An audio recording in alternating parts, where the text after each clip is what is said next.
Magandang umaga mga kabay. So meron po akong estimate dito mga kabay, 39202. Ayan. Ang model nito mga kabay, DWE-8300S. Ayan, yun po yung model niyan mga kabay. Ito mga kabay, may nakasulat, sira ang switch. Ayan. So sasaksak natin mga kabay. Ito yung lagi naka-on. Ito yung naka-on lagi mga kabay. Ayan. Tingnan nyo po. Papakita ko po sa inyo. Ito yung pag sinaksak, laging naka-on kahit hindi naka yung switch. Ayan. Tingnan nyo po mga kabay. Sasaksak ko po. Hindi naman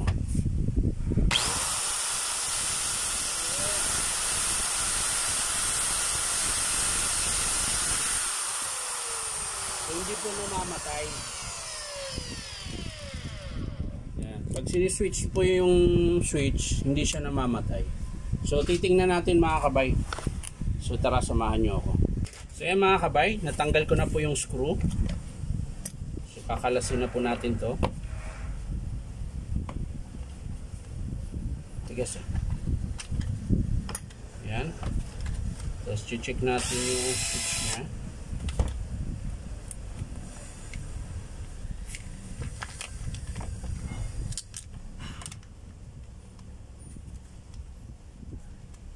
Bakit? Hindi siya bumabalik mga kabay. Ayan o. Dapat babalik siya. So sira po yung switch mga kabay. Check na lang po natin yung carbon kung okay pa. Ayun, maiksi na rin yung carbon mga kabay. Ayan. Maiksi na rin po. So magpapalit po tayo. Sa armature niya mga kabay, okay pa po. Ayan. Papakita ko po sa inyo ng malapitan mga kabay. So ayan mga kabay, okay pa yung armature niya. Ayan, makintab pa po. Ayan, pantay pa yung kain.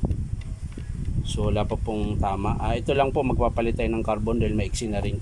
Tsaka yung switch niya mga kabay, hindi na po bumabalik. Ayan po, lagi na lang siya naka-on. Ayan. Kahit anong pindot, minsan bumabalik, minsan hindi. Ayan, hindi talaga. Naka-on na lang siya ng So yan lang mga kabay, hindi ko na po ipapakita sa inyo paano buuin. Papakita ko na lang sa inyo mga kabay kapag in-approve ng customer. So yan lang po, papalitan natin yung switch tsaka carbon brush. So maraming salamat sa panonood mga kabay. Bye bye.